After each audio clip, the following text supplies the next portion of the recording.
অনেকেই আছেন যারা দীর্ঘদিন যাবৎ কোষ্ঠকাঠিন্য রোগে ভুগছেন, যাদের পায়খানা ক্লিয়ার হয় না, একদিন, 2 দিন, 3 দিন, 4 দিন, 5 দিন, 1 সপ্তাহ পর পর কারো কারো পায়খানা হতে দেখা যায়, পায়খানা হতেই চায় না।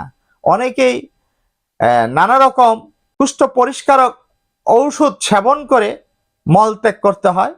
এই ধরনের বদ অভ্যাস থেকে মুক্তি পাওয়ার উপায়ও কিন্তু আমাদের আছে।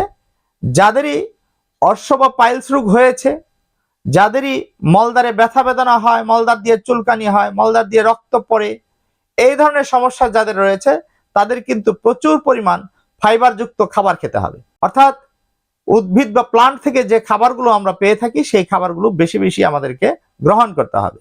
তার মধ্যে যেমন প্রতিদিনই কিছুটা সবজি, শাক, কিছুটা ফলমূল, এই ধরনের খাবারগুলো যদি আমরা নিয়মিত খাই এবং লিভার যদি কারোর ভালো থাকে তাহলে তো আর লিভারের ওষুধ খেতে হবে না। লিভারের যদি কোনো প্রবলেম থাকে সেক্ষেত্রে লিভারের চিকিৎসা করতে হবে।